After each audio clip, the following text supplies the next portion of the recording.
What's up, Otakus? It's your tour guide here. It's Otaku Weekly. Sorry I'm jumping on late, but there's a lot of things going on. We'll get to uh, some of the more lighter stuff, the fun, entertaining stuff, which is really why I'm here, even with all the other stuff going on, health and work related. But yeah, the back. As you know, I got injured in a car accident recently, and I took some time off of work to recover. I had to go back to work, um, which is not helping the back. Um, I just feel like more aches and issues are popping up. Nothing that prevents me from working, but it's just to go into work these days, like just driving, the physical act of driving. And it's like a 20 to 30-minute commute each way, longer when I'm going home versus going into work. Um, but just that part is causes a lot of strain on my back. And then I go to work where I'm sitting all day. And even though I've requested like a standing desk and all that, nothing's being done there. But yeah, but I'm going to be filing a formal complaint against my manager on Monday. And it just stems from, I think the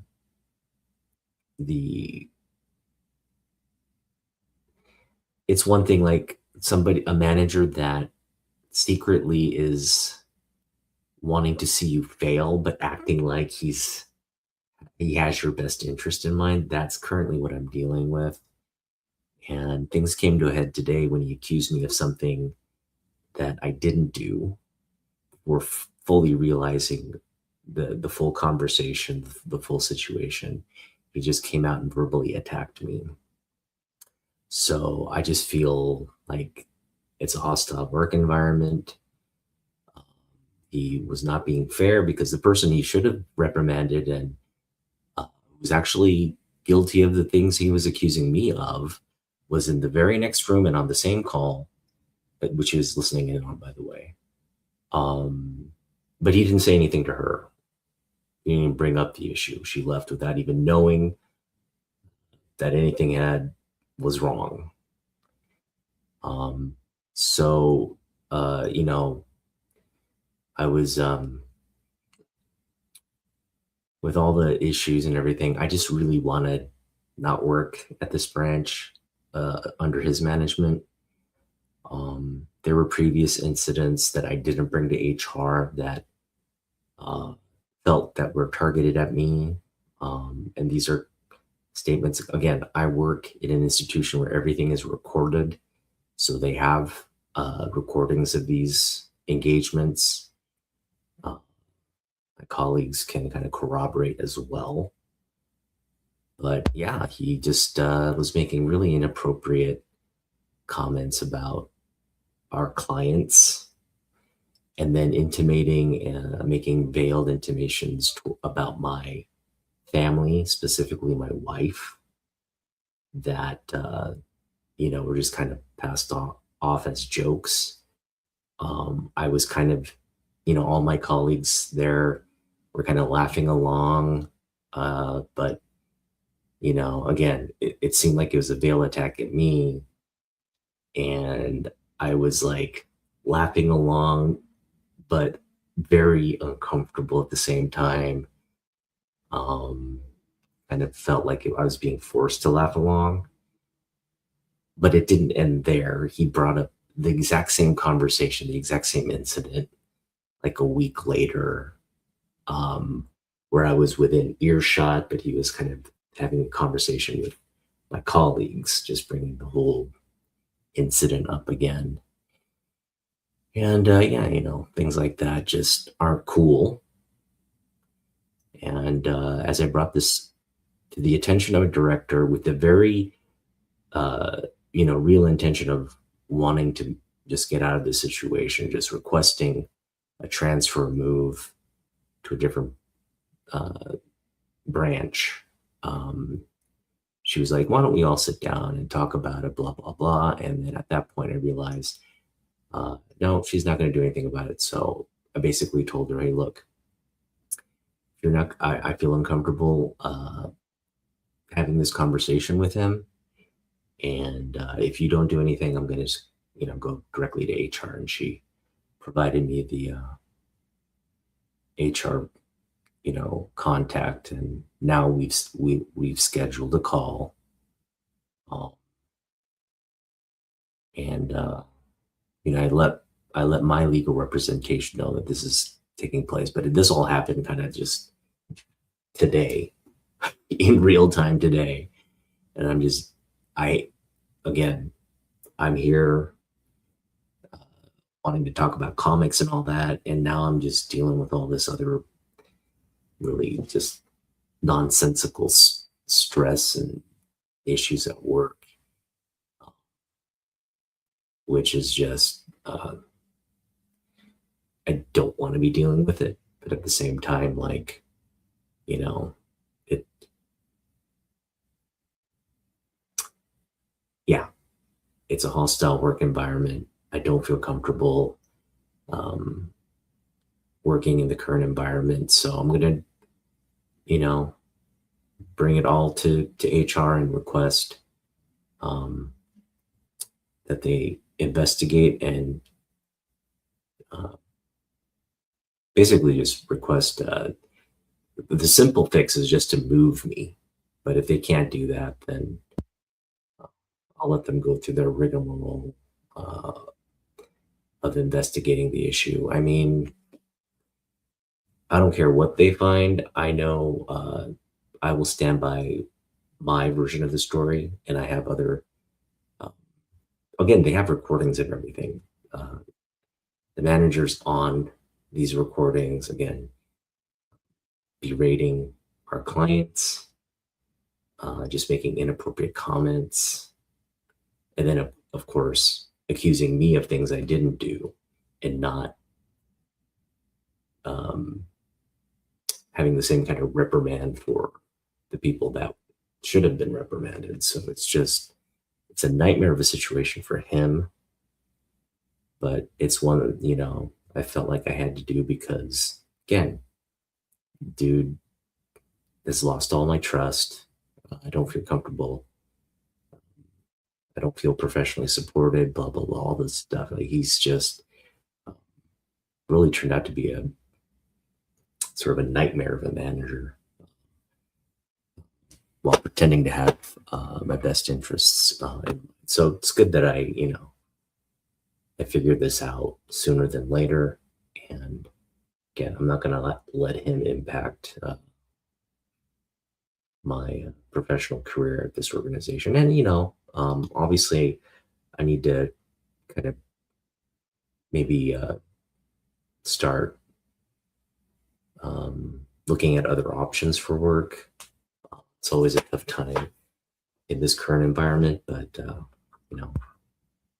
if my company doesn't do anything on my behalf, then I'm fine with it. If they're going to take his side over my side, it is what it is. But yeah, that's kind of what I'm dealing with, and it's not pleasant. And I really don't want to like air this all out on social media and whatnot. But I feel like this is like a channel where I can be very honest and transparent, have a record of what I'm doing, um, and just vent,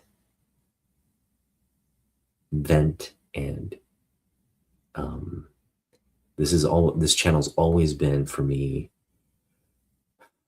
a space of um, kind of managing stress and dealing with the everyday things. And obviously, the everyday things don't oftentimes come up during the thing, but just in the background, they're there.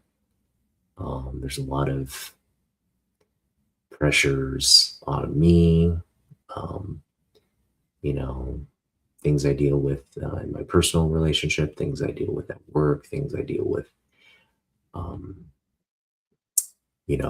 related to uh, finances and everything. So it's just it's a lot to deal with. So uh, this is sort of my respite from that. I get to forget about stuff like that. Just focus on comic books, which I love. And it's just kind of an escape, even though it's brief and you know, it's not a regularly occurring thing, but it's like I think Friday's a really great time to just jump on and kind of like, again, today I don't normally vent in this kind of manner, but usually I just kind of keep it veiled and bottled up and just forget about the previous week through the talking about something completely unrelated. But today I just felt like, with all that's going on, it's kind of worth just venting about and sharing because, to be honest, it's like, it's just draining. It's like a lot of stress, a lot of physical and mental duress on me. And it's not, and I just felt my back tensing up today when my manager came in and just started like verbally attacking me about having violated like regulatory communication and stuff. I was just like, dude, chill out. Like you don't know the full story. I was responding to something my colleague had said who was actually in violation, and again, nothing was said to her. Nothing. It was just he was literally finding an excuse to just berate me and target me and critique me at work. Um, so yeah, obviously, I know his true intentions now, and I don't want to work for him. And again, there are past incidents that that you know this isn't the first incident. There have been past incidents where again he's uh, made me feel uncomfortable, targeted me, and again, so I'm just sick and tired of it now. And you know, uh, if my company doesn't do anything, my goal, I don't want to get him fired. To be honest, like the easiest fix is just to transfer me out of his branch. But yeah, I'm really upset. I'm really upset, and so I'm at a point where like I don't even want to like talk to him. I don't even want to engage with him, and he knows it. He's staying clear of me now because I literally went to the director today. He knows I went to the director to complain about him, so he should be worried. But the director didn't do jack. She's like, let's all sit down together and talk about. No, no, that's not what we're doing. You either move me or I will get HR to do it. So that's what's going on, man. All right, well, this is going to be, there's a lot to get to today. There's a lot happening outside of my personal issues. But the thing I wanted to focus on today are my most recent haul, which is probably my last haul of the year. So this is technically the last haul of 2025, and the last haul is pretty good. It's I feel like it's not like a big haul, but it's a weighty. They're weighty books. um, that we got in relation to their value. We got a really good pickup for them. So I guess we'll start there. Uh, I just picked up recently 2 books, and before I feature both books, I want to get another copy out.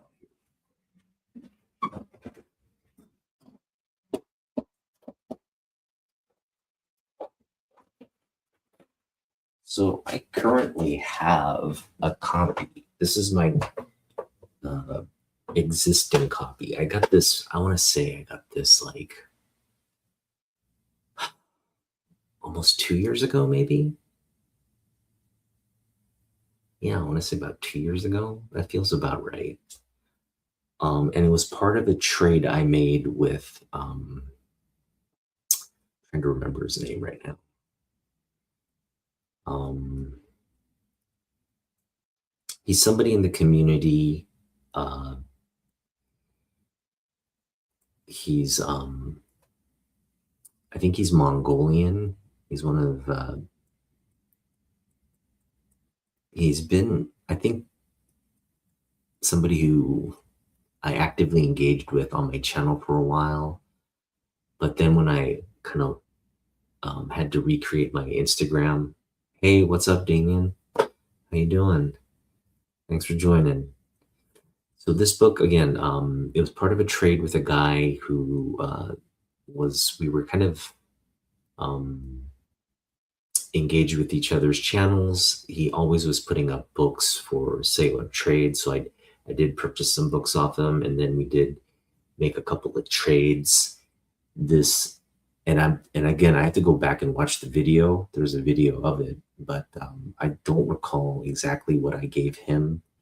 I think I traded him one of the, I want to say I traded him one of my Gwen Stacy first appearances for this book. Like it was part of that trade. But either way, it's a really clean copy. It's a newsstand copy of Wolverine #1.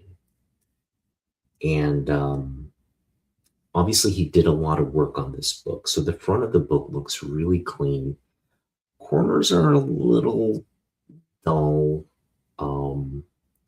Also, he did some cleaning. You could tell it was probably in worse like condition, but he cleaned it up really nice. Where I think we run into some issues is there's a little bit of tanning / kind of like oxidation or something. It's just not as white on the edges here.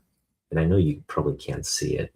Let me just show you on my camera here.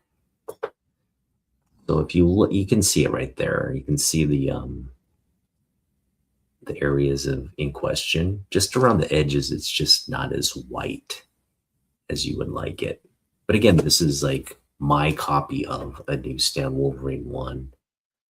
And it was part of a trade. So at the time, I was like, yeah, this is a book I wanted. It's pretty clean. Obviously, it's like not a 9.8, 9.6, or even I want to say it's not even a 9.4, given the page quality issues. But I want to say it's also not like a VF copy. It is nicer. It's got like a few spine ticks, not a lot of color break on it.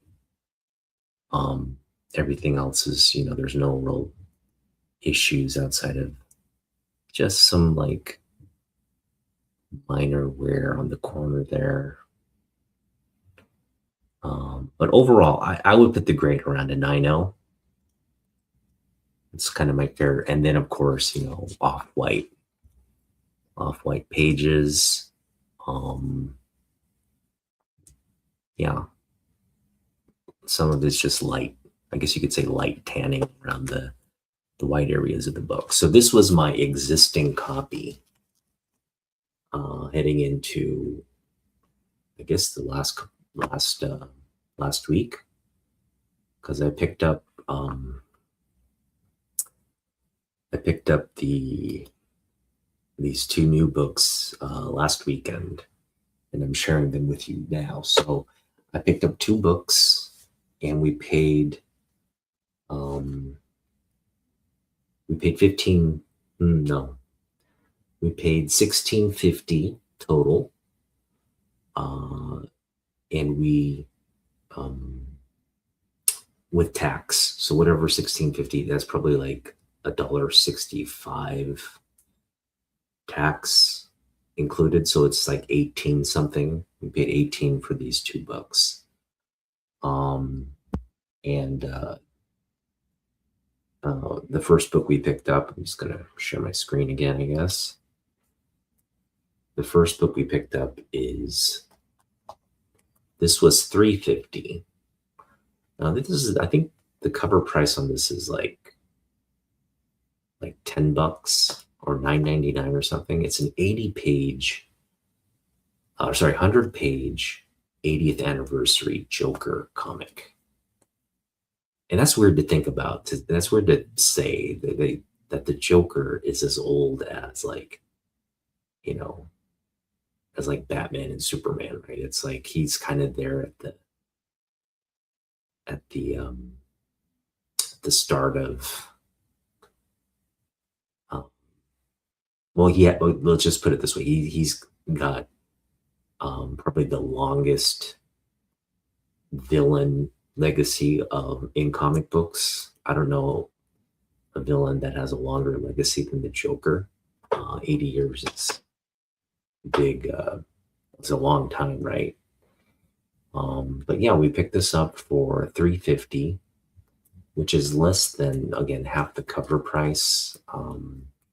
So I really thought this was a great pickup at that price, $3.50. Again, 100-pager. It's got this great Jim Lee cover here. 80th anniversary variant cover on the Joker. Can't get better than that for a Rogues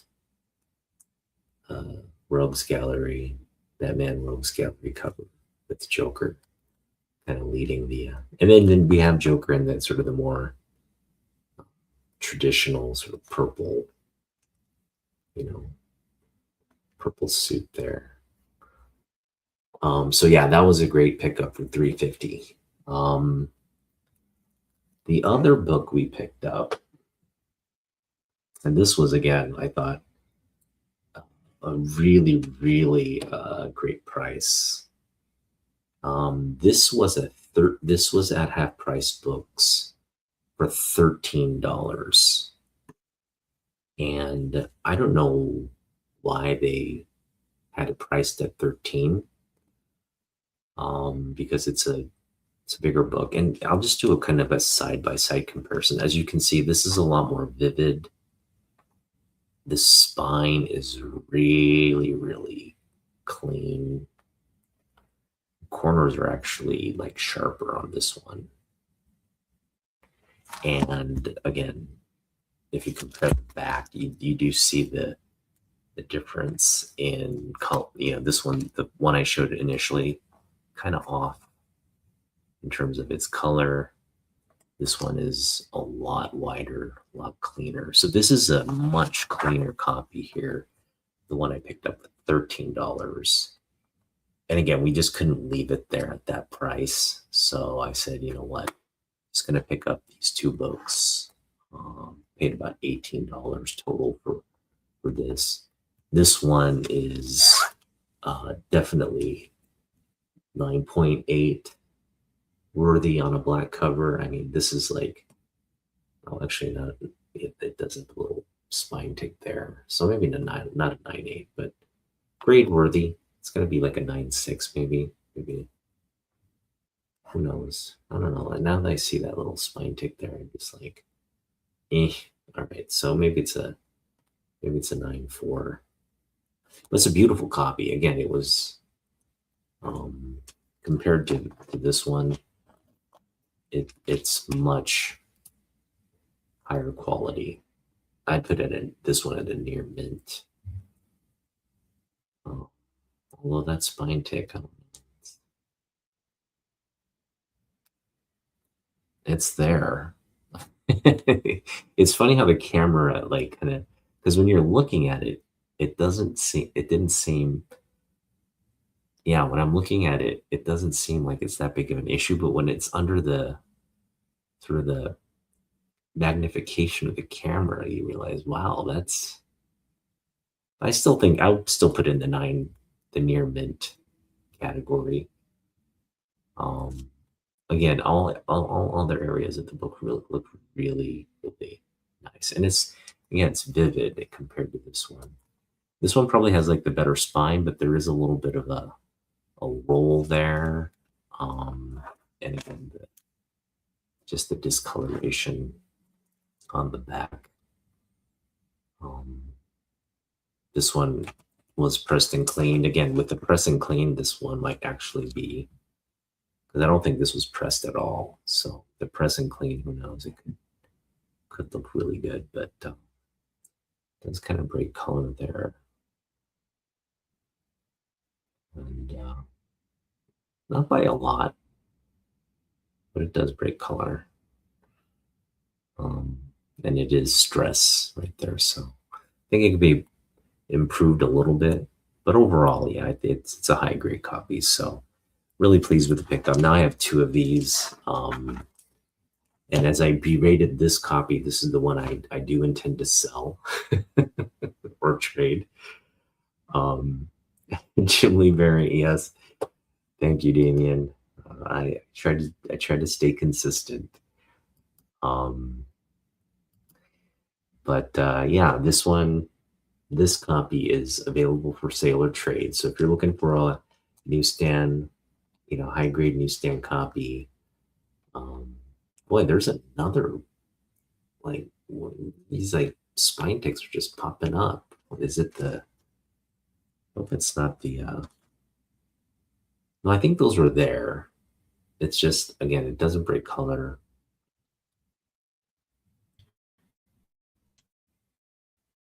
All right, well, maybe it's a VF copy now, who knows?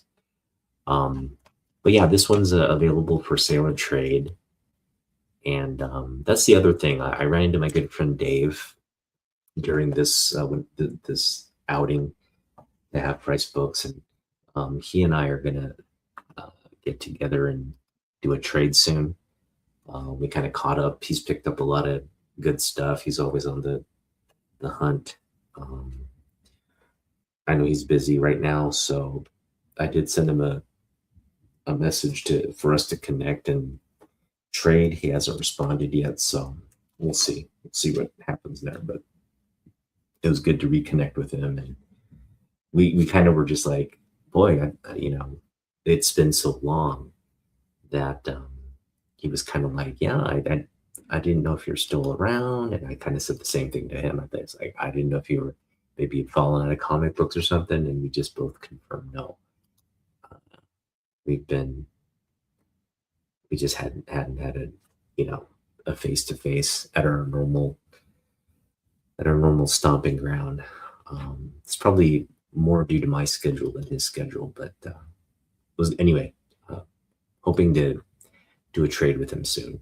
The difficult thing to trade with Dave is I don't collect anything he likes, and he doesn't really target what I like either. But he does have a bunch of Lois Lanes that he recently picked up that he's willing to trade, and he does like, we both like artists like Michael Turner, and there are certain artists that we kind of where we overlap. So I may have to part with some Dave Stevens books, Michael Turner books, Adam Hughes books, because that's what he really loves. Yeah, I don't mind as long as I maybe pick up something I really, really want on his end. Again, those Lois Lanes, those Silver Age Lois Lanes. He said they're in really top shape as well. So, for those, I'd probably part with some of the books in question. It really comes down to like how much does he value those books, and what value he sees on, again, good girl covers. They're not, oftentimes they're not really key books. They don't hold a lot of value. Um, so it's like they're kind of like common books, and it's hard to trade like that when you're wanting like certain older books versus more modern, sort of just uh, art keys, like just like good girl art type covers. Um, I love my, Michael Turner, you know, good girl art covers, but just from an evaluation standpoint, they're not worth much, right? So it's like, how much of that do I give up to just get a couple books, right? Maybe one. So the trade will come down to negotiating that aspect. So we'll see. All right. Now we're going to get into the portion of my top non-Superman pickups of 2025. And first off, I was going to do my top 25 non-Superman pickups of 2025, just to have like 25 books ready for you. And um, but what I found was like a lot of the books are kind of like just they're all over the place, and it would have taken time to just track down all 25 books, or all the books in question, and then come to a like a set number, like get all the books, just select the top 25 of those books and feature them. So rather than going through all that trouble, I just kind of pulled out things that were kind of readily available, kind of as I was digging. And I have probably like 21 books here, 23 to 21 books.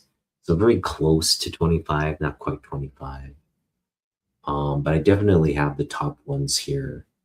And, obviously this Wolverine book that we just picked up also qualifies for one of those top books, because this is just a beautiful newsstand copy, high grade newsstand copy of a very significant book, Wolverine's ongoing series. Big book during my collecting era. Still, I think, is an underappreciated, undervalued book for what it is. All right, we're going to get into some stuff as we talk about the top non-Superman pickups of 2025. And the thing we have to really talk about is DC unveiled some nuggets this week, the most significant of which being the first Supergirl trailer. And,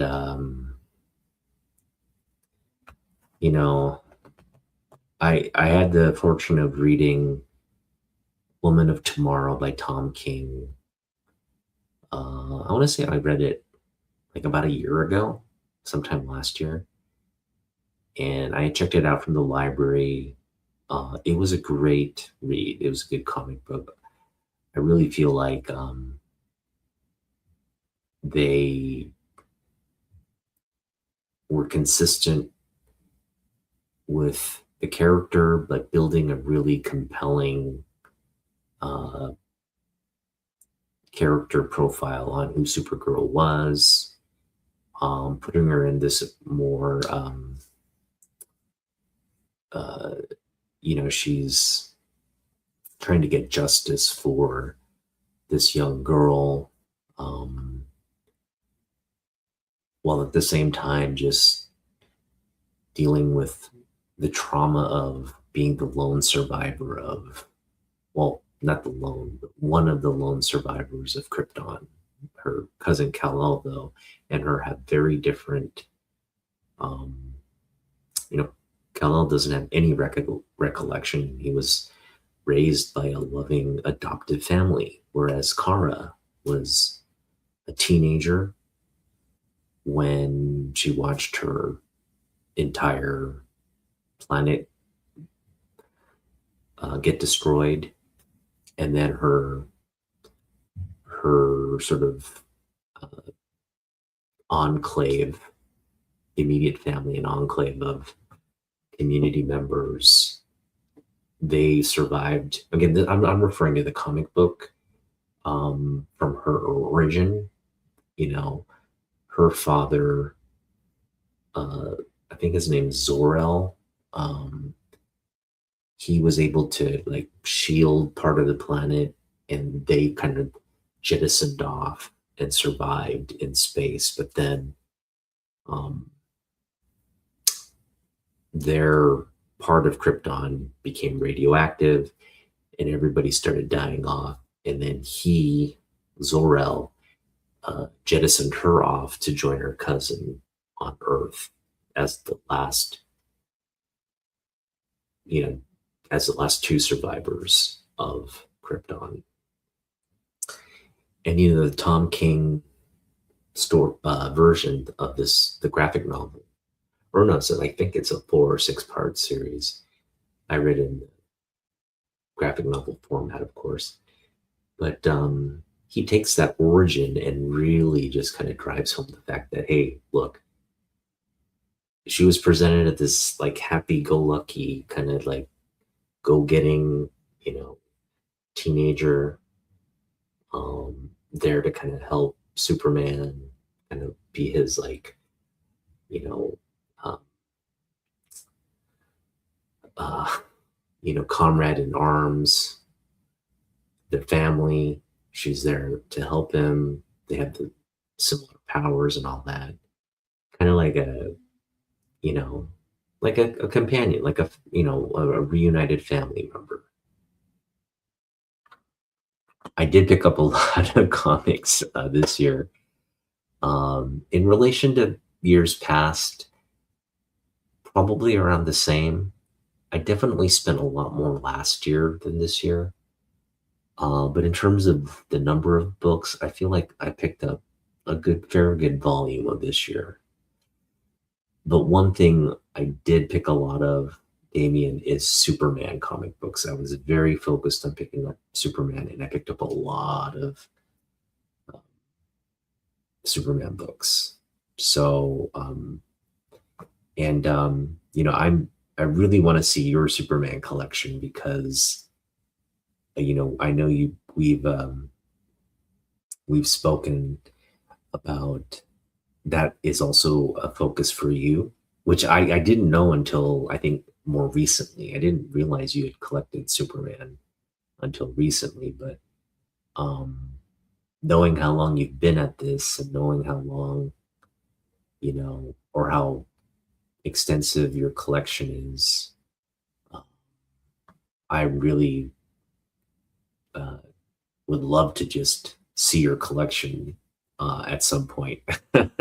I'm sure it makes my collection look rather incomplete. But I did pick up a lot of Superman this year, so that's why I'm doing it sort of like in 2 tiers: the non-Superman pickups and the Superman pickups. But anyway, getting back to the trailer, I didn't see anything in the trailer that made me like super excited about this project. Because I feel like I understand the story already. It's pretty much an adaptation of the Tom King novel, or the Tom King comic books. It draws a lot from the design, a lot of the events that happen there, the characters, all of those things are kind of readapted for this screenplay. But there are some different elements, and they surround things like Lobo. Lobo's going to be part of this movie. Obviously, Superman was not part of the comic book, but apparently he's making cameos in this movie. Also, this movie is going to tie in the Lantern series as well. So we probably will see some kind of reference or cameo made by the Green Lantern Corps or something along in that you know sphere of influence. So that's kind of exciting stuff. Um, and really, what launched today, what they released today was a teaser trailer, just a very short clip from the Lantern series. And that has me really excited, more excited than anything else that we've, and I'm not a big Green Lantern fan, okay? I have a very sort of casual, because I don't read Green Lantern books. And the only time I really see Green Lantern are in like Justice League books that I've read or books, Superman books where he's like a guest star, something related to the story.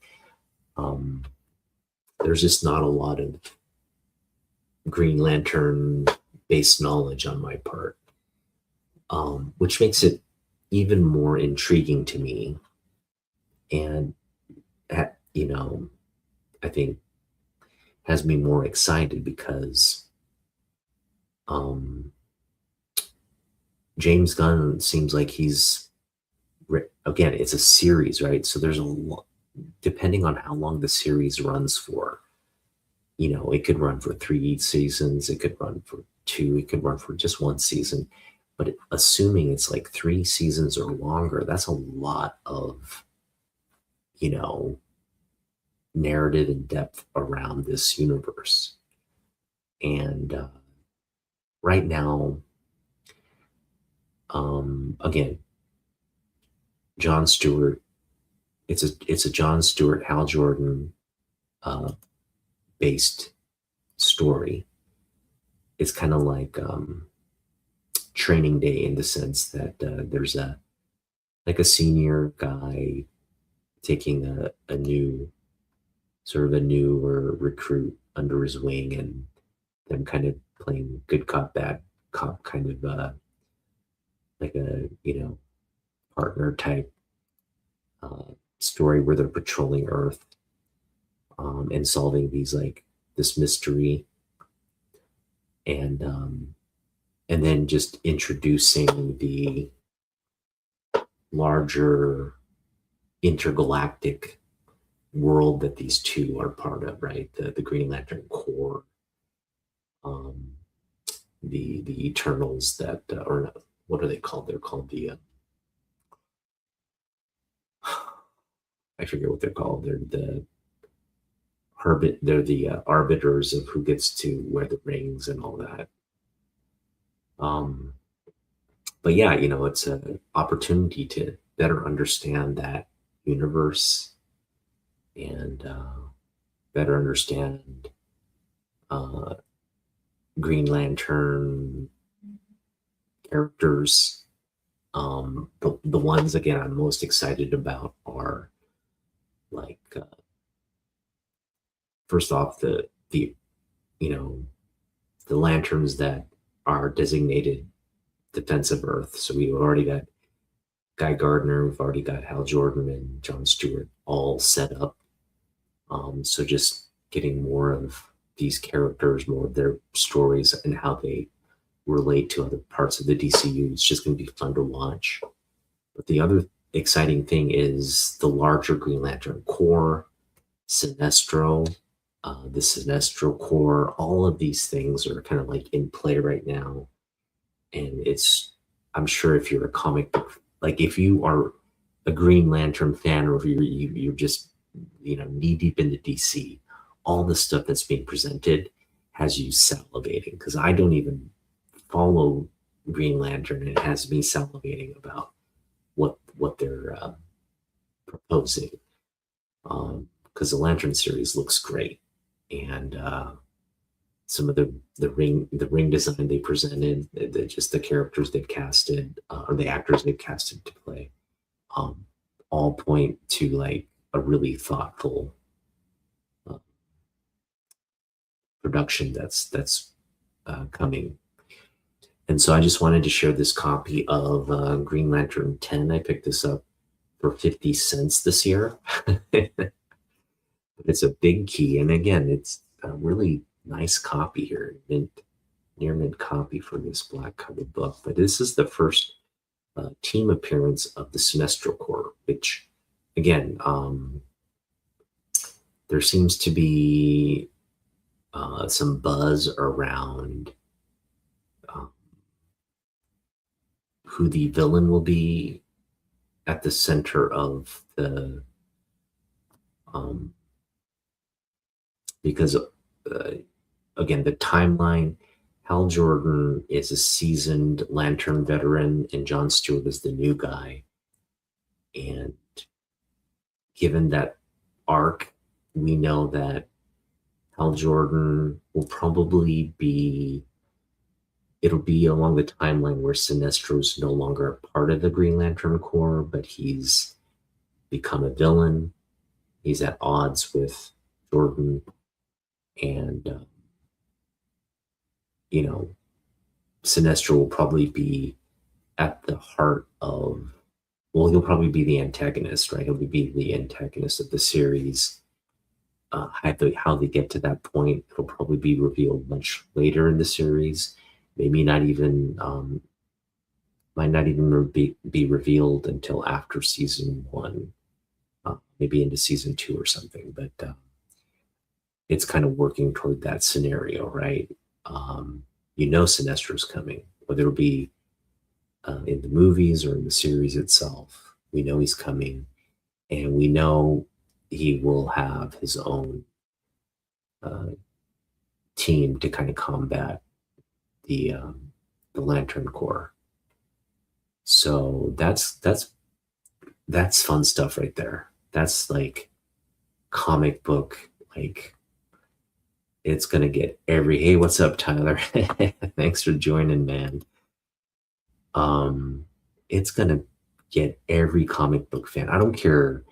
It's like, for me, again, I don't read Green Lantern, but I'm a comic book fan, and that proposal right there, what we're gonna get the Sinestro Corps versus the Green Lantern Corps. We're gonna get this comic accurate universe with all the characters, cool costume designs, comic accurate rings and designs and stories, all of that. It's just a very exciting prospect. And again, I'm glad James Gunn, I'll give him credit. My initial reservations about James Gunn, because I was just like, man, is he going to do Superman justice? He did. He did Superman justice. And the film is really good, but there are still questions around whether he will do the whole universe justice. And while I'm not as enthused about Supergirl, I still think Supergirl will be good. I still think it can be a hit movie. And I do like Supergirl. She's one of my favorite characters in comics. When they announced the Millie Alcock casting, I was not enthused about the casting. While I don't hate the adaptation of the Woman of Tomorrow, I think that can be a really good. It's yet to be seen, right? Because I already know the story, so it's either they make the film better than the comic book, or they don't. And part of me is hopeful that they do. Part of me is also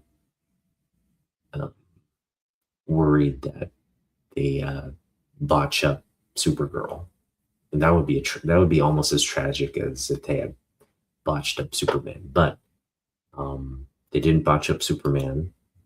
Lanterns looks great. And so, and all indications are Supergirl will be good too. I do like the suit design. Of course, Crypto's in it again. And Millie Alcock, I'm not like hating the casting, but I did envision someone kind of physically different than her in the character, but at the same time, she's not. Um, I think it works because Supergirl. What makes Supergirl really, you don't want this like buff, like um, like a Wonder Woman like physique in the Supergirl costume. What makes Supergirl really, I think, what will contrast her powers and abilities is that she's this like little wayfish little girl doing all the things Superman can do, right? And just being invulnerable, having the super strength, and just being badass, but having this just kind of girlish, like, physique and presentation. So that I think will be cool. And I think, again, Millie Alcock seems like she's a really great actress. She's a British actress, but she's doing that American Midwestern type accent uh, without any hiccups, at least, from what we've seen in the trailer. And yeah, uh, again, I'm excited for both projects, but more so for Lanterns than I am for Supergirl. I don't want to make it sound like, oh, I hate the Supergirl movie and all that, but it's a wait and see. It's really a wait and see. Whereas Lanterns, I've seen enough in the little that I've seen to be like, okay, this is probably going to be really really good, right? Because again, we're getting John Stewart, we're getting Hal Jordan toward the tail end of his Lantern career, and so it really comes down to like, what will the Justice League look like at the end of the day? We already know Guy Gardner with the Justice Gang. He's having all kinds of like issues with, you know, again, he's not really what you would think of as an ideal member of the Justice League. And John Stewart, again, is part of the Justice League from the 90s animated version. And I thought, again, that 90s animated version is a really, really good team. It's all the basic guys, right? Minus Hal Jordan, Green Lantern. It's like Martian Manhunter, Flash, Wonder Woman, Hawk Girl in, Hawkman is obviously the original member, but you take out Hawkman, you put in Hawk Girl, you take out Guy Gardner, or sorry, Hal Jordan, and you put in John Stewart, and now you've got this fresh, really balanced team of the Justice League, right? You got the Trinity and all those uh, secondary characters. So, and it's minus Aquaman too. That's the really crazy thing about the '90s version. Um, I don't know. Not, I think initially they'd start without Aquaman, and maybe they incorporate Aquaman and some of the other characters. But mind you, Aquaman's kind of like, if you really look at Aquaman, he's so busy kind of being the leader of Atlantis and focusing on the well-being of the ocean and all these. It kind of is not congruent with the Justice League mission, right? Like the Justice League's focused with what's going on the surface and all that. They don't. No one's like advocating for um, the you know the marine habitat. So the health of the marine habitat and its inhabitants. So I just feel like, keeping Aquaman in his realm works better than having the traditional Justice League kind of in working in concert. So again, a lot of stuff that's going to be kind of built in the gun projects moving forward, and we have yet to find out who's actually going to purchase Warner Brothers. Right now, Netflix was announced as the winning bid, but now there's a hostile takeover bid by Paramount. They're not giving up. They've offered way more money, and ultimately it'll come down to probably the shareholder vote. And so right now it's kind of been thrown into chaos. I think Donald Trump has signaled he wants to see Paramount ultimately be the winner of that sweepstakes. So Trump might, he might have the Fair Trade Commission create all these obstacles to getting the merger done. So there's a lot of uncertainty there. And I'm sure there's some litigation that's going to pop up toward whatever deal gets approved. But I'm just hoping it doesn't impact whoever ends up buying Warner Brothers. I hope they don't impact Gunn and his team and all the proposed projects, or even just, you know what I mean? It doesn't impact the potential that's there at all, because these things are organic, right? As the success of Green Lantern will spawn more series. It'll expand the universe. It'll expand the scope of characters. But if they run into bad reviews or bad ratings, or just bad performance at the box office, that endangers everything. So that's kind of the fear. But anyway, just wanted to share that. I picked up this key issue there as a pretty cool key issue, and that this will probably be one that one to target moving forward. It's a pretty big first key issue here with the first team appearance of the Sinestro Corps. All right, moving right along. We've got this is another pickup, non-Superman pickup that we got. I got this recently at Grid City Comics Show for around $2, somewhere around there, probably under $2.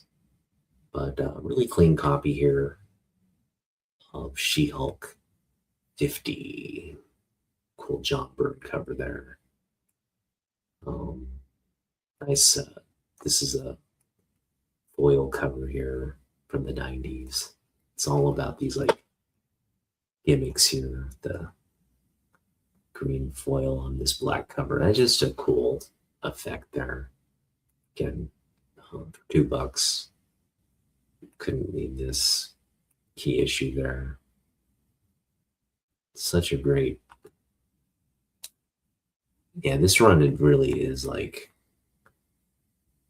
this should be a beloved run. I know it already is a beloved run amongst collectors from this era, but it really should be a beloved run in any era of collector. I'm just happy to pick that up. Next, we have Dave Stevens cover here, Aurora, and Alien Worlds #2. Picked this from the dollar bin over at All American Comics. It is rough. It's kind of has a lot of issues there, but all in all, really, it's a really nice copy there. Um, Again, for $1, it's like, yeah, I'll take it. Presents really well. Beautiful cover art there. And yeah, I like Dave Stevens' art. I think at first I was like resistant to wanting to jump on the bandwagon like everybody and collect his covers, because I was aware of Dave Stevens' art prior to the documentary and all this, and nothing compelled me to get his stuff before the documentary. I didn't feel compelled to get it after the documentary. I haven't even watched the documentary, but I did want to, like, if I could pick up his books now that they have retained a little bit of value. I was like, if I can pick up his books for cheap, I'll do it. And then once I started doing that and kind of like uh,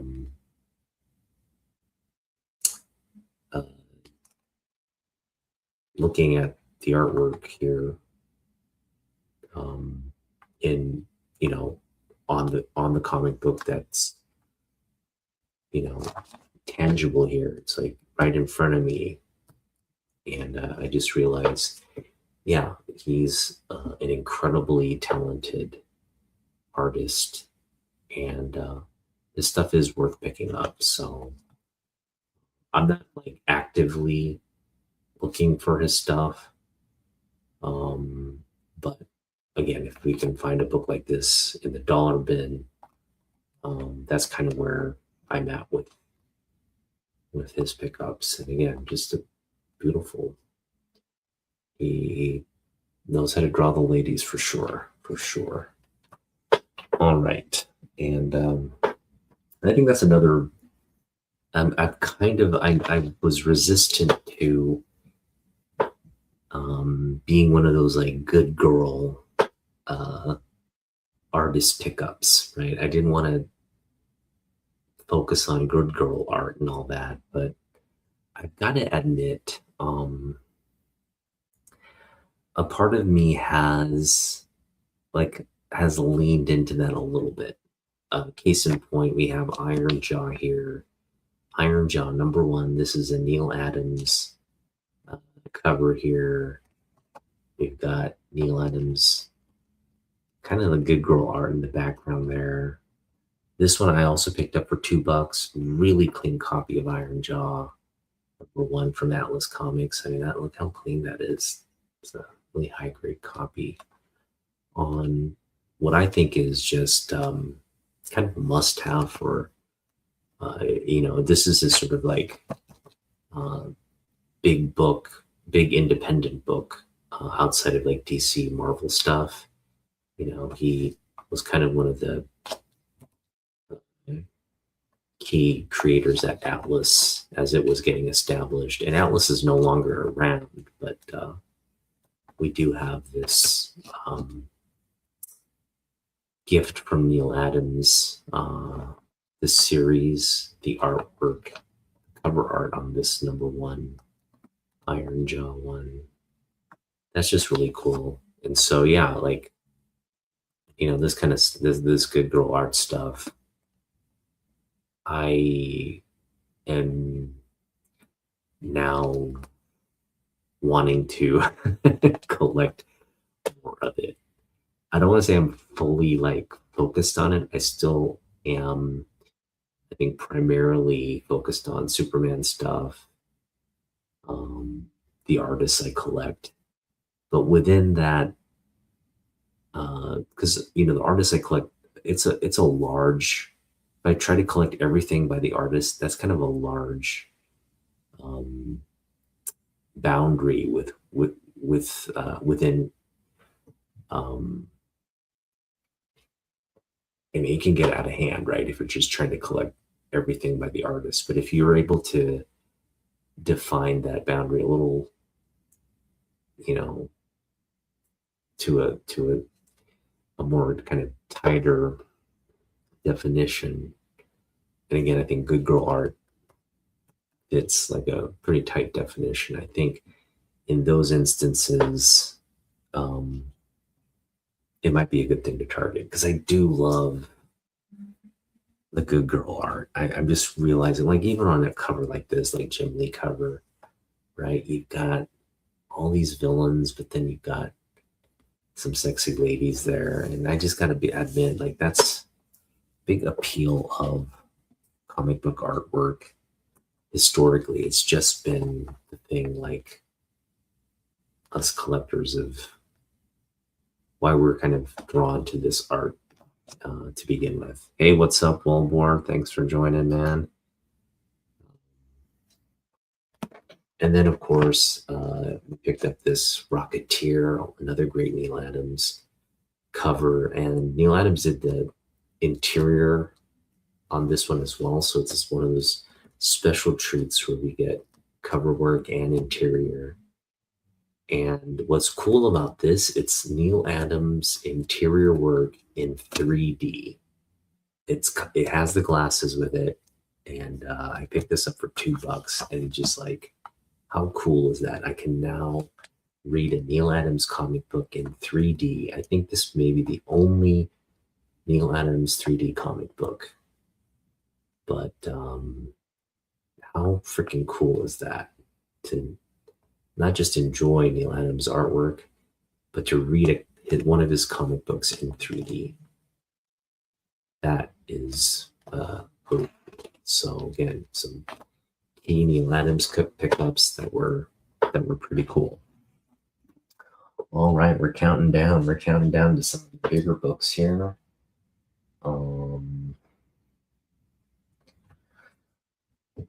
This one was just like a cover by. This is a great example of, like, again, I'm planning to do a trade with Dave, and Dave loves stuff like this. Dave loves the good girl art. He loves Michael Turner as an artist. So I think we overlap there. And part of me, what's getting me excited about collecting more good girl art is I now have something to focus on in terms of my Michael Turner collection. Specifically, like he's done so many good girl he's done so many female characters, and Witchblade is a great muse of Turner's, and he's done so many great books around Witchblade. But this is a really cool kind of team up here, a crossover team up. It's a Wizard preview, so Wizard half issue of Witchblade Tomb Raider, which, again, this is as 90s as you get from content. And you're talking about a video game, you're talking about a comic book, and they're coming together in a crossover issue. It's a Wizard. And this still has the Wizard like case that and the certificate that it comes with. So for $2, I was just like, you're coming home with me. And again, you get this great, Laura Ashcroft and Witchblade crossover cover with this Chinese dragon design there. That is Michael Turner goodness. That's as good as it gets, and this is why we collect Michael Turner. And while this is not, obviously, it's not a valuable book, I think it's priced at like $3. I will pick this up for $3 every single freaking time, because, to be honest, it should be worth a lot more, especially on a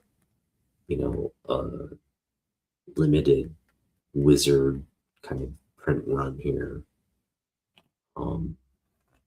That was kind of given as like a preview with, I'm sure, the magazine when it came out, whatever.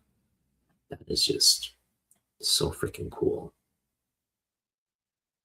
Ugh. Just the crossover alone would have been, should make this book highly sought after, right? Witchblade Tomb Raider. But then you just have the perfect artist to do both characters during this really key period here. That just makes it super, super sexy. All right, so that's that. There's another top pickup. This is Todd McFarlane, Marvel Age here. I really got this because it's a Jim Lee interview on the pages of this, right? But it's also a great McFarlane cover. And it's got this great 90s reference, from the She-Hulk. And I promise not to rip up your X-Men comics. This is so from my collecting era. And, it just had to be part of my collection with all the 90s references here. So, yeah,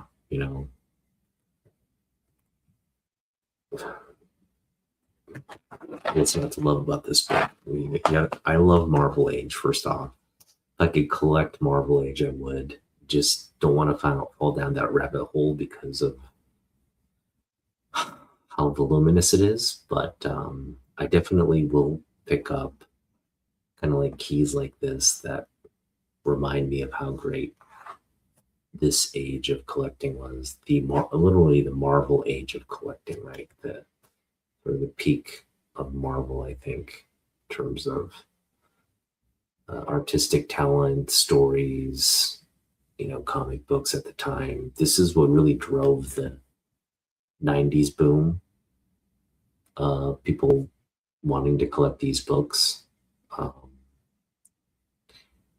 What spawned off of the talent of Marvel really drove a lot of people to get into comic books and look at these books as like investments rather than collectibles and all that, which is a little bit of a detriment because, we had a lot of people come in kind of for inauthentic kind of reasons to start collecting and buying comic books. And then it imploded on itself, and you had a lot of people just drop out of the hobby, and you had a lot of worthless books from this era. But again, for the people that stayed true to the hobby, especially the ones that kind of entered during this period and stayed, although I didn't stay, I've come back. I'm very fond of this period. Even with all the speculatory kind of stuff that was going on in the hobby, I enjoyed the stuff I was reading. I enjoyed picking up books week to week, month to month, and reading Wizard magazine and doing all the crazy, what will I buy this week kind of stuff that's still part of the hobby today. This kind of brings that all into focus when I look at Marvel Age and the, again, artwork from this period. That's as much as I can be critical about Todd, man, can you do a Spider-Man cover? The guy is like, this is his like bread and butter stuff right here. It's Spider-Man cover is Todd's signature. All right, we picked up this cool book early on in 2026. This was a kind of a low grade copy. The cover is detached, um, but I just think it, even though with the detachment, of the complete book, um, got a lot of issues, but um, this cover art is the sole reason I didn't mind.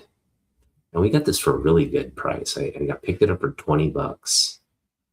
Um, so I just, again, for $20, uh, I'll, I don't mind it's in rough shape.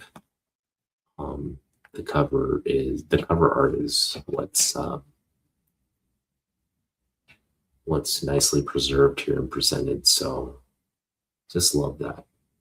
Such a iconic piece for Neil Adams. And so if you want to get this into higher grades, it's kind of pricey and costly.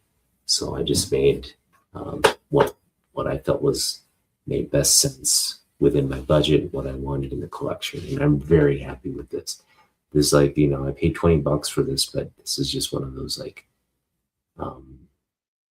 pieces that I highly value regardless of grade. And that's kind of what, where my collection is. It's like, I'm not a very big grade snob when it comes to like having certain items in my collection. So I'm very happy with this pickup. All right. Another case in point where condition isn't as great. I picked up this beauty, man. I mean, it's got issues too. It's got some little chunk missing from the surface of the book. It's got a little chip there, but the staples are still attached. Presents beautifully. Not a lot of creasing or issues outside of that.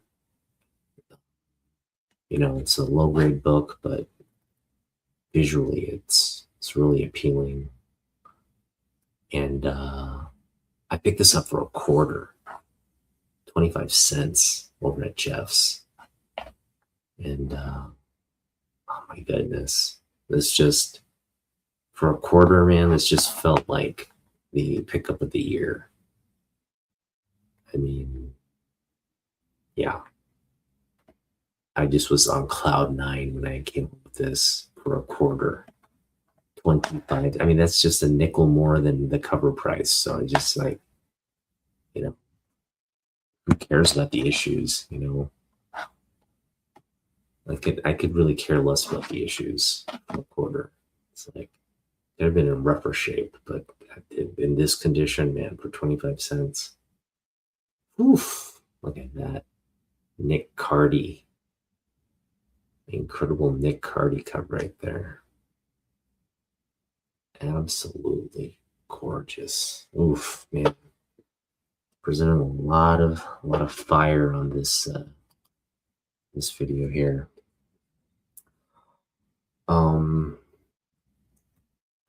This was probably a book I didn't like at the time. So this was gifted me as part of Josh's gift to me, aka G Lantern Comics. He's a local collector in my area. We follow each other's channels, but we kind of befriended one another through Instagram and YouTube. And I messaged him about meeting up and maybe doing some trades and all that. And we had met through a personal engagement at Mill Geek Comics. He was there with I believe he was there with his son at the time, and we were just talking, and he was kind of sharing what he was picking up, and I was sharing what I was picking up. And I said, hey, I think I've watched your channel. And then he also said, I think I've watched your channel too. And that got us, off on a really, really positive note. And we're just like, hey, let's stay in touch. Let's go and uh, on a comic book, let's go pick up some comic books at some point. Let's do some trades. We were just, it was such a good um, first meeting that we kept in communication. And even though we're kind of not like that close together, we got together this summer, and basically he was like, hey, I've got some books I want to gift you. Let's meet up. And I was really focused on like trading with him rather than getting stuff. I was just like, hey, look, I've got all these books that I want to like trade. Just give you a lot of, value if you have some stuff I want to pick up. But no, he had this like little short box of stuff just to give me.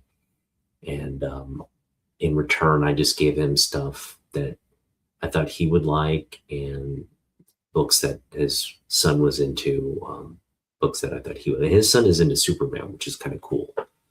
So yeah, gave his son some key Superman books, and but yeah, Josh gave me such good stuff. Really was appreciative of all the Superman books that he gifted me. And these are like really nice Silver Age Superman books that I got. Some of the best in my collection in terms of condition and key moments. So those books were just like, wow. Again, what he gifted me was like probably the best stuff I picked up this summer. And this was part of that huge collection that he gave me. This is Metal Men #1, the first ongoing series of Metal Men. It's not their first appearance, but it's the first ongoing series. And this had a pretty significant run, and the Metal Men were very popular during this era. And this is one of Naman Young's favorite comic books, and he loves the Metal Men, as I a lot of probably older collectors do love, because again, part of the Silver Age into the Bronze Age characters, beloved DC kind of characters from this era. And these are the Metal Men are different metals, but they're also these like androids, right? Androids made from the different elements, the metallic elements. And so kind of a cool like concept. And I think if you keep these as sort of robots that are highly intelligent, maybe highly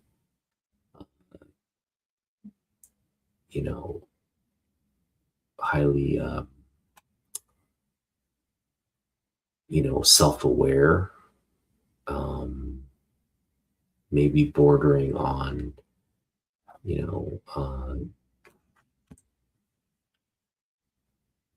true AI, like true artificial kind of intelligence.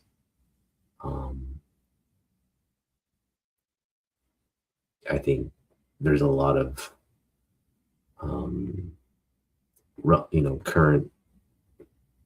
current relevancy to a story like this if it were to somehow be linked to these machines evolving from like an AI system or whatever, right? There's just a lot of things I think you can do with this as an IP, as a core IP that's reimagined. You obviously couldn't keep them in this kind of Silver Age format because it's more comical than realistic or compelling. But if you were to just adapt Metalman into something that's current, modern, smart, uh, and relatable, um, I think it'd be a really good thing to pursue for the studios. So we'll just have to wait and see. I think this is on the probably the lower list of priorities for DC at the moment. But once they rev up and get to a certain point where they're like, okay, who do we introduce next? What's our next project? What's something new and fun we can bring in? I think Metalman again. Uh, there's good possibilities there for Metalman. And yeah, we've got this like really nice copy here. I mean, it's like above mid grade. I want to say it's like almost high grade. There's not much wrong with this. As you can see from the back, it just really a really nice copy here for this age of book. Almost worthy of getting graded and seeing what it comes back as. Because this is a book with a lot of value, but at the same time, there's, I think, a higher ceiling where this book can go. All right, Wellbore, thanks for hanging out. Have a good day at work tomorrow. And a great weekend and holiday season, man. And same to you, Tyler and Damien. Thanks for dropping in and just catching a part of this. Appreciate both of you. Thanks for being great community members. And yeah, this was definitely one of the bigger pickups. Part of, again, the Josh, or I should say the G Lantern collection. Still can't get over what Josh gifted me. So thanks a lot, Josh. I still do want to, like, I know we can't hang out at Mill Geek. Mill Geek is gone. Mill Geek is closed now. But hopefully there's, we can hang out at Everett Comics or somewhere more in your neck of the woods. I do want to try and hook up with you in 2026 again and just have lunch and talk about the Lantern projects and everything that's coming. When Josh and I hung out, it was after Superman had been released in theaters, and or no, maybe it was, yeah, it was after the movie had come out, and we both really liked the movie. From my recollection, we both really liked the movie, and we were excited about what's to come. But you talk about somebody who has read extensive amounts of DC comic books, and I'm talking about like across the whole spectrum, but more toward the more recent eras of DC, meaning like 90s on. Man, Josh is your guy. He is so knowledgeable about everything that's gone on in the DC universe, in comic books, especially around like the Justice League and the Green Lanterns. It's yeah, not too many people that are more knowledgeable than him with regards to uh, knowledge of DC comic books and the stories behind these characters. He's really an expert. All right. Well, let's see here. We are now going to delve into signature books. And I want to start with a signature book we picked up at Jeff's. He had this book in there for, I think, $15, 10 or $15. And I just thought for 10 or $15, yes, I'll take a Ballistic 2 signed by Michael Turner. This was his like early signatures when, again, these artists kind of making a living uh, doing promoting books and working on comic books and all that. They tend to like really get into the fan engagement and just like sign their name as it's kind of like their full name, and they take their time on it and all that, right? So that's kind of what we have here, an early signature where they Turner just took his time, signed his entire name, uh, and kind of how Jim Lee used to do it, right?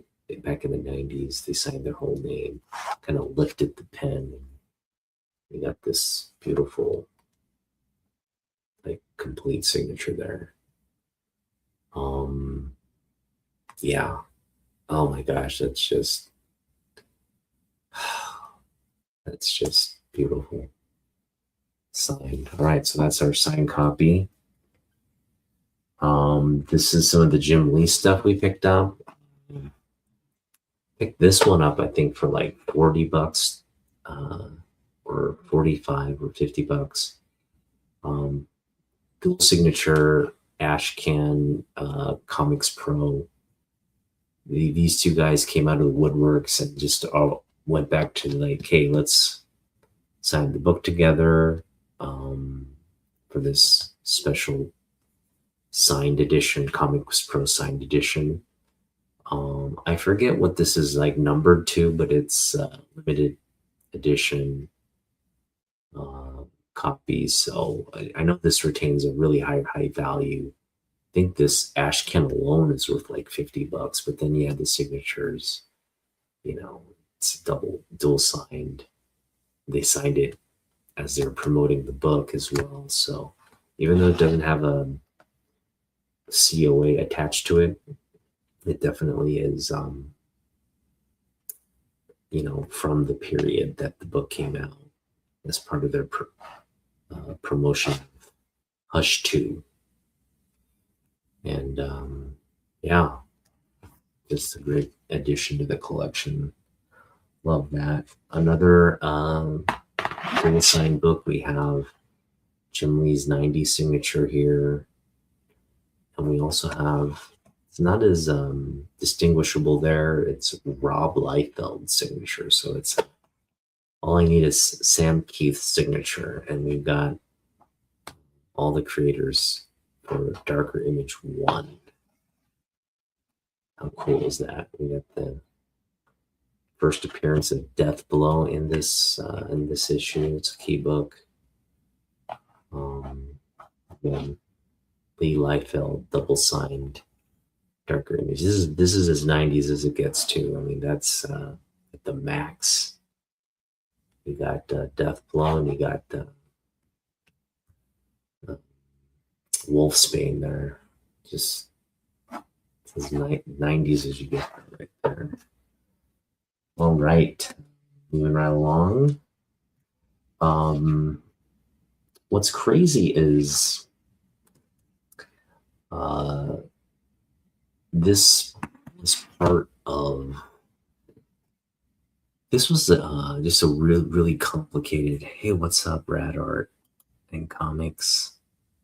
Oh yeah, Blood Wolf. That's right.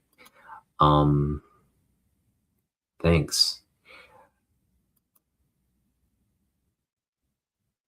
What's cool about this pickup here, this was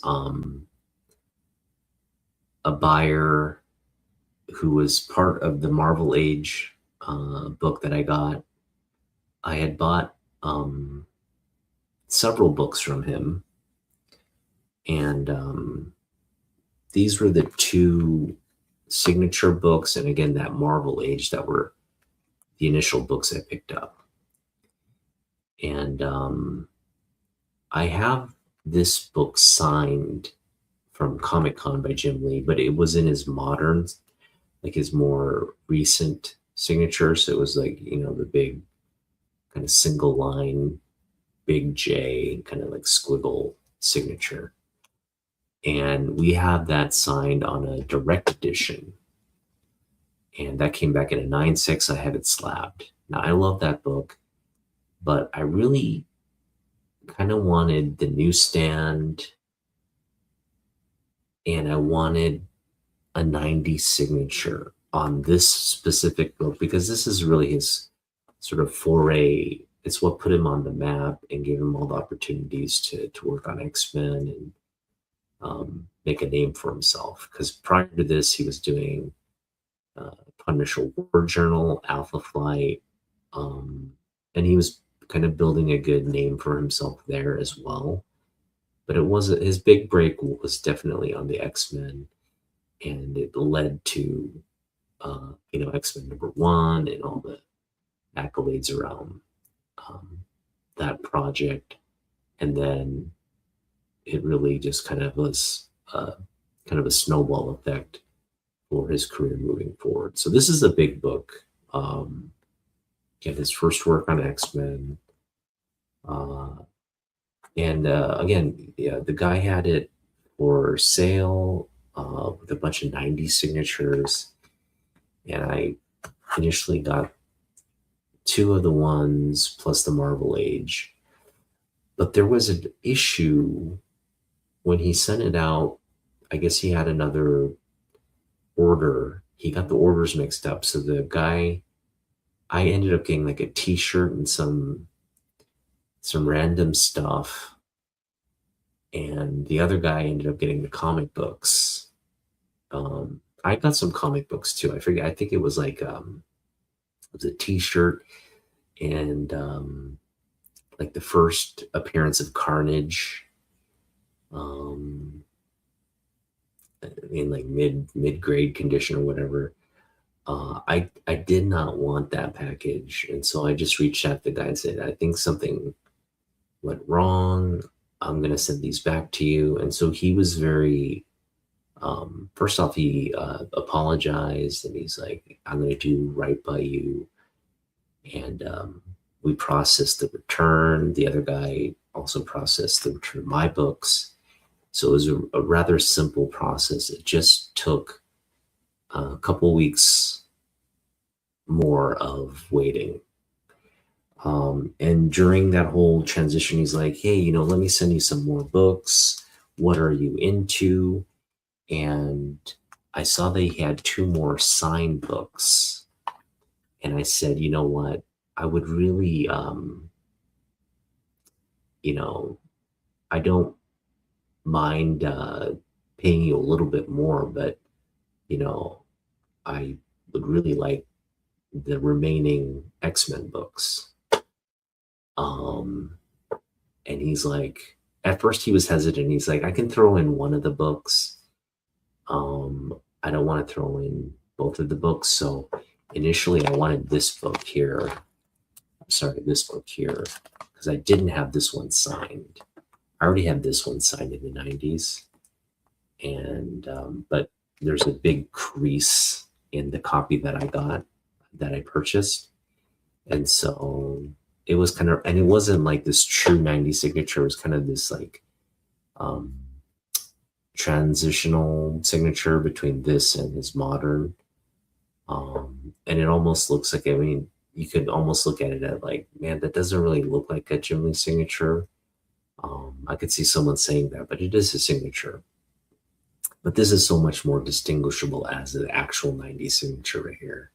You've got the pen lift, and again, these were all signed according to the seller. These are all signed during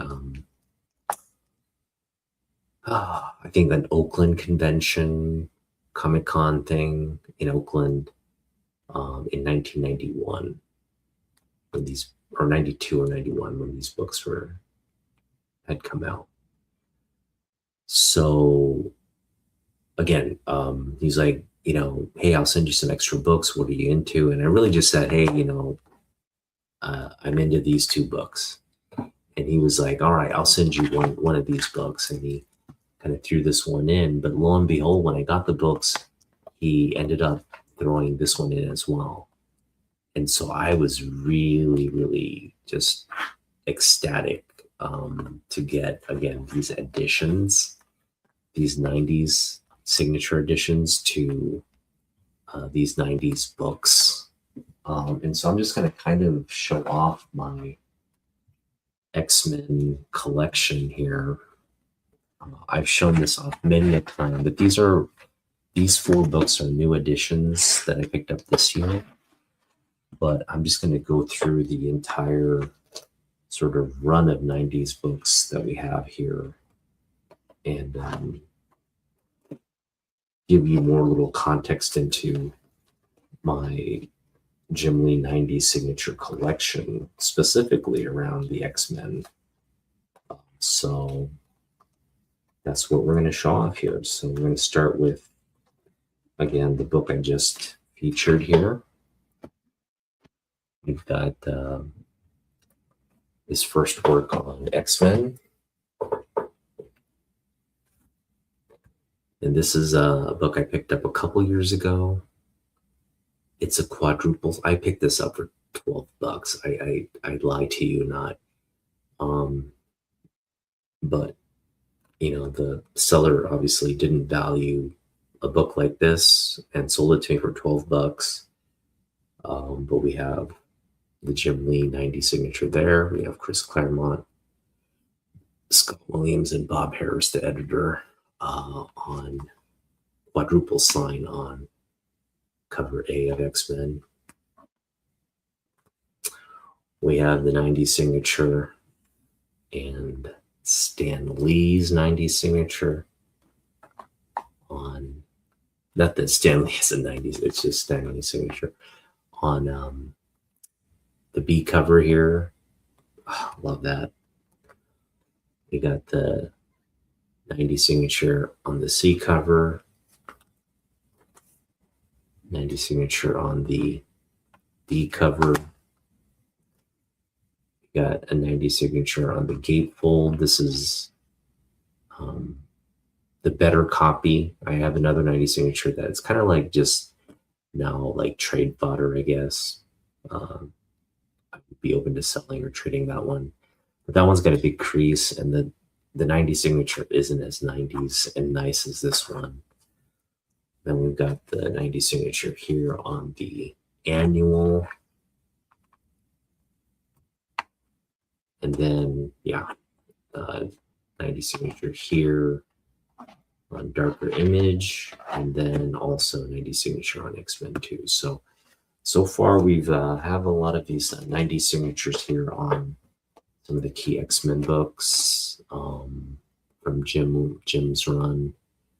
And I don't mind picking up more of stuff like this. If we run into a 90s X-Men book or a 90s signature from this era, I'm always game.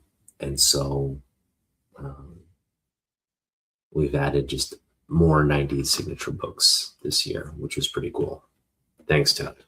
Yeah, I think again, very happy with those pickups this year. This next one is almost unbelievable. And I'm surprised because I was, mind you, I was at Grid City Comic show, which was in Tacoma, Washington. And I'm apt to go to this thing every year because the 2 times I've been, there's just so much good comic. There's so many good comic books at great pricing. It's a lot of local sellers. Oftentimes they don't own comic book stores or anything like that. They're not retailers. They're just like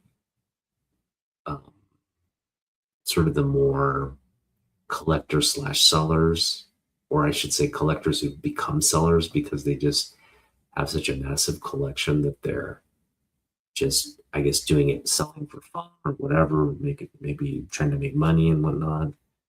But you have a lot of people wanting to sell stuff at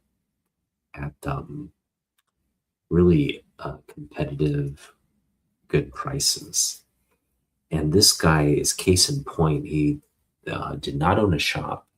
He was just a collector. It was his personal collection, and he had amassed all these like quirky books from the '90s, kind of independent books from the '90s. He had a lot of signature books, um, and yeah, he had a bunch of these things, and he had this entire series here. John Byrne wrote this Many Deaths of Batman back in the '90s, or I should say late '80s. Um, and it's really the only Batman books that John Byrne has worked on.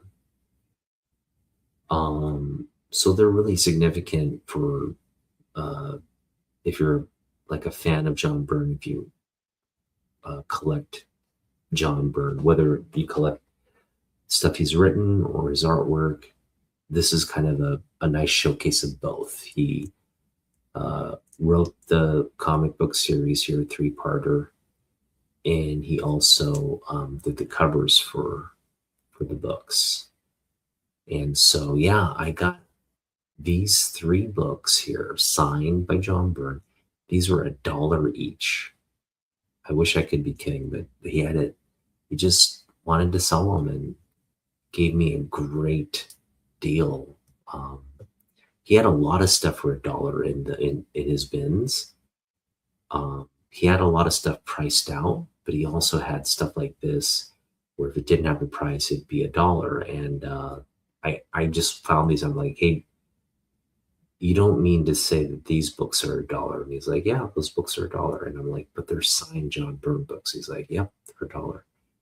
So I picked up this entire series, Byrne Batman, signed for $3 total, $1 each. And this is kind of my favorite here. The morgue. This is such an infamous cover here with the many, like literally the many deaths of Batman. You're literally seeing it here, and all these like fake Batmans that are fake Batmen that are dying.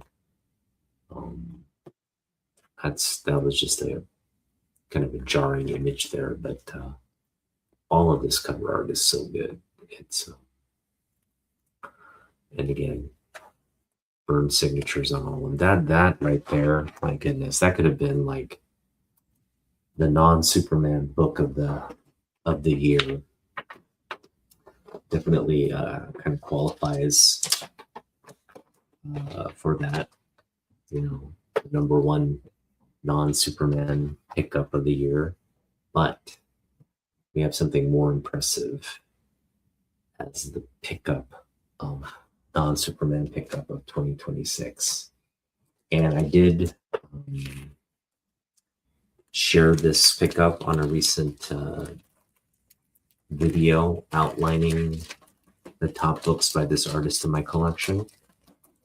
And it also happens, and again, I featured it. No, I did not feature it as part of the feature for this artist. Oh no, I take that back. I did feature it, but I also featured it when I picked it up, and that might have coincided together. Like I might have picked it up. It was also the, Michael Turner feature video for Superman books and whatnot. But anyway, either way, I have featured this book when I got it.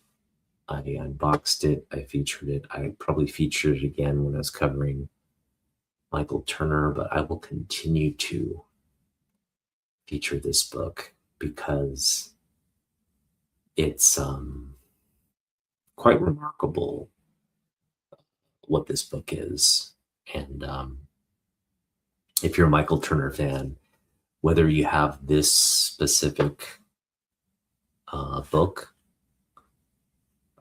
meaning what I picked up, or just this book in general. That's not the limited edition book. This Michael Turner Millennium Edition is, I think, a must-have as a Michael Turner collector.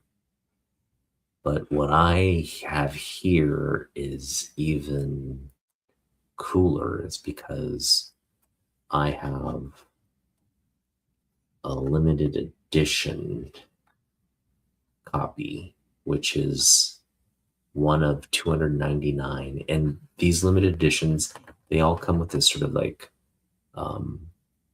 cover sketch, or I should say inner, what do you call these things? Sort of the inner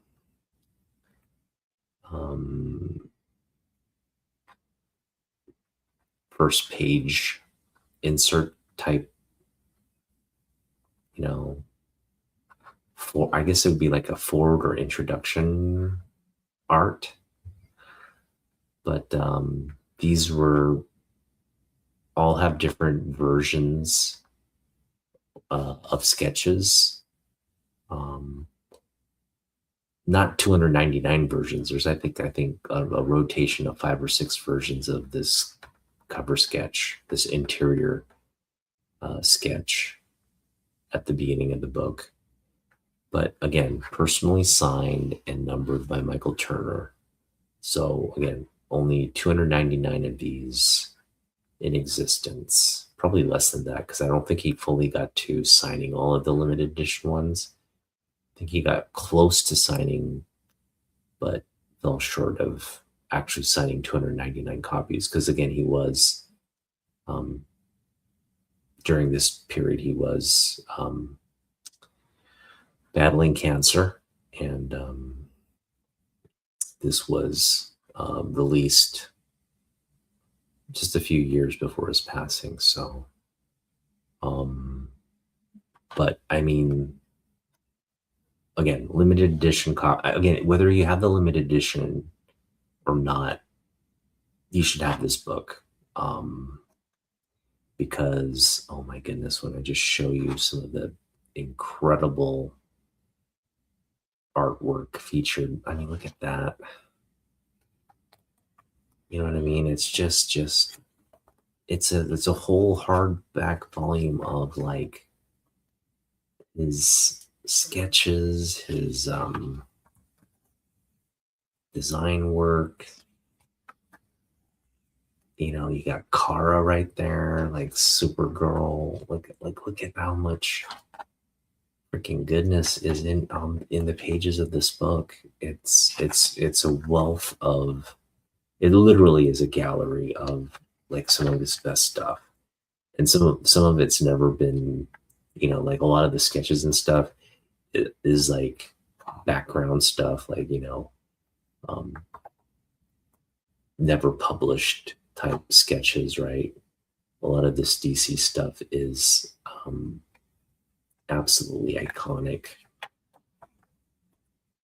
And so, yeah, this is the top pickup of 2026. And what better time than the resurgence of DC to just kind of like, you know what I mean? Like, he did so much good stuff during this critical DC period.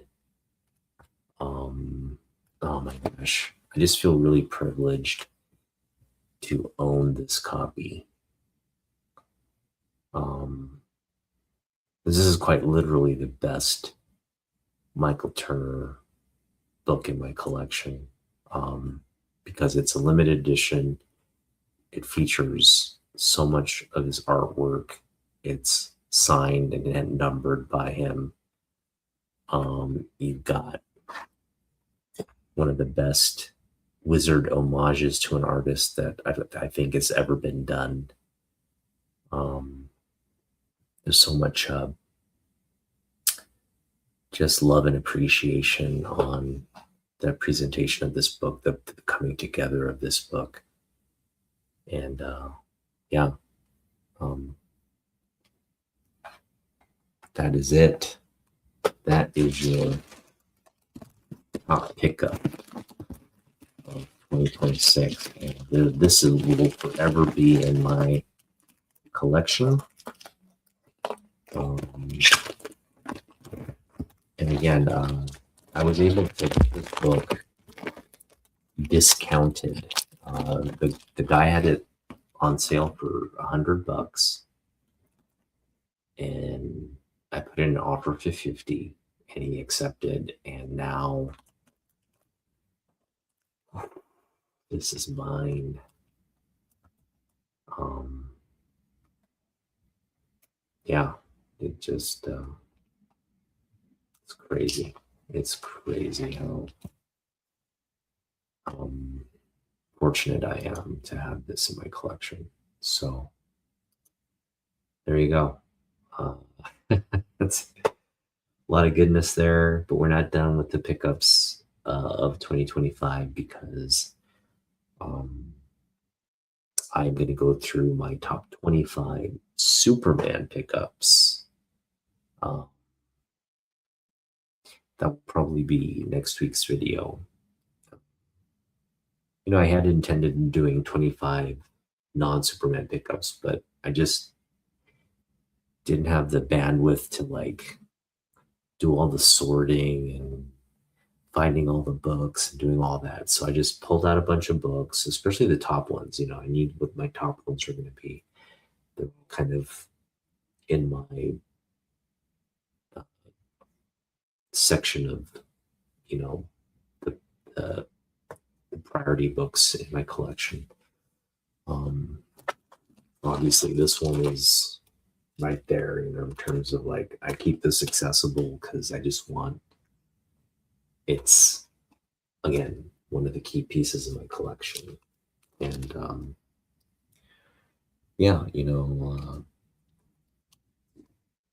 I'm just happy to be able to share kind of what we were able to, like books like this. A lot of these books are just kind of like, some of them are eBay finds, some of them are just books from the hunt. The comic book Grit City was a big source of some of these books. Source for a lot of the Superman pickups that we will feature later, next week. But yeah, like the John Byrne, like that pickup, that was huge. Just a lot of goodness that you don't go intending to find. Oh, what's going on here? Yeah, there we go. We don't go intending to find a lot of this stuff, but it comes our way. Like, it's just unmyeong. Unmyeong is the Korean word for destiny, fate. And I'm telling you, like, uh, a lot of these hauls, um, it's kind of like the Forrest Gump thing. Life is like a box of chocolates.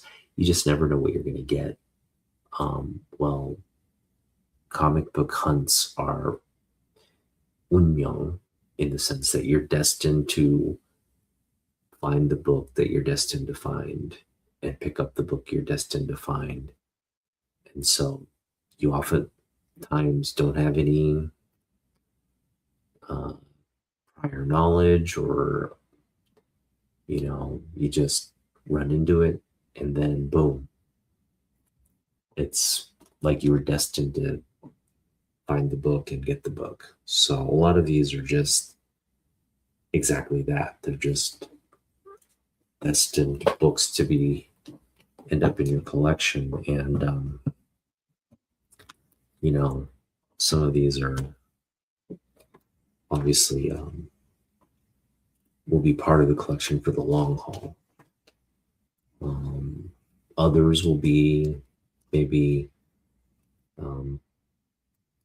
books that we could sell or trade, but for now, everything I've shown so far are just like has legs to stay in the collection. I mean, I don't see. I mean, aside from, this is not one we picked up this year, but this copy is an existing copy that, again, because we replaced it with a better condition, this is something that is up for sale or trade. So, yeah, I mean, if you want to buy this book, send me an offer. I'm willing to hear good offers, whether it's cash or books. Uh, Again, I put the grade around an 8.5 to be conservative, but it really does present some really well. And again, there's just a little bit of, kind of like tanning on the white areas of the book. Just a little dull in terms of its overall vibrancy, but still a beautifully presenting high grade copy of a newsstand Wolverine one. So reach out if you guys want this book and want to send me some offers for that. But yeah, it's been a very good year for the collection, and I'm hoping that continues in 2026. But yeah, I've given myself some additional bandwidth to add more books. So probably going to add another short box of books in the coming year and just make space for it somewhere. I know in the past I was trying to like sell or trade books and get rid of books before I picked up new ones, but I'm finding like that's getting harder and harder to do. And it's not really bringing me any kind of joy or pleasure to have to like micromanage the collection like that. So I found that the biggest fix to that was just to like,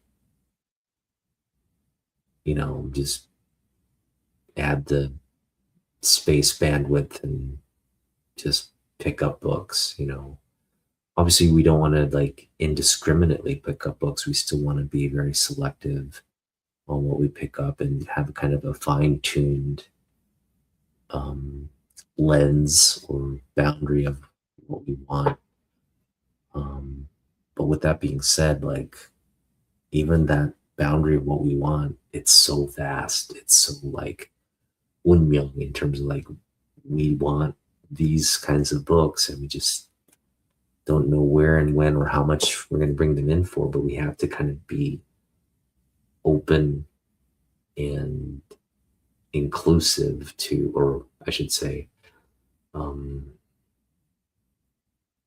open. We just have to be open to the possibility of a book entering our collection at any point in time and not being limited by the mindset of like, oh, I can't pick this up. I don't have space or I don't have, what I mean? Like you kind of have to be open. And part of that openness is also knowing when to be like, no, I don't need to pick that up now. I can probably pick it up for, you have to be very, I think, comfortable with what you're willing to pay versus just having the book there in present itself in a certain scenario, right? So even if it's a book you're looking for, if they're wanting like more than what you're wanting or willing to pay, you either have to negotiate it down to what you feel is acceptable or just forego the book. And that's a hard thing to do sometimes, to like have it in your hand or have it wherein you're kind of like negotiating, but it's not getting to a point where you feel comfortable with paying. Maybe you feel like you're overpaying, to be able to walk away or say no, because again, I think moving forward for me, like, unless it's a really, really big book or a rare book or a book that, you know, um, has a good amount of demand and relevance to where you're not going to see it at under a specific price. It's one of those situations, then you obviously have to tread lightly. But for the most part, yeah, I have a very good kind of range of pricing for what I want to pick up. And like specifically, for example, I did feel a little bit of FOMO in relation to Superman related pickups just because of the success of the film. The fact that more and more collectors were kind of targeting Superman books, it seemed. More Superman books were hitting the top 20 lists, the trending books, the top 10 listed books. That $9 million Superman one sale, that's not helping matters, right? I think across the board, you're starting to see Superman books rise in value. Definitely um, moving forward at like a comic show or whatnot, you're going to see um, people start to like grade and display Superman books, and it's just going to be a whole thing, right? Like I figured this is the year where I had an opportunity to pick up a lot of stuff, but moving into 2026 with all the projects and DC books, speculation rising there, and people targeting these books, I think it's going to be a harder uh, pickup for or harder environment to pick up Superman books at a fair price. So for me, a low grade Superman book from the Silver Age, I'm talking low grade, for me, like $3 to $5 is sort of a good range. Bronze Age, $3, like $1 to $3 for Bronze Age Superman stuff. Uh 40, like Superman from the 40s, um, is gonna be higher. So I'm probably gonna give myself, even in the low grade, we're talking a bandwidth of $200, right? Nothing higher than that in low grade for like stuff from the 40s, or even I guess some of the higher value uh, books from the 50s, right? So depending on what kind of book it is and just how far back it goes, um, I think we're looking at like $20 to $200 in that range for that earlier period of Superman. Um, but you know,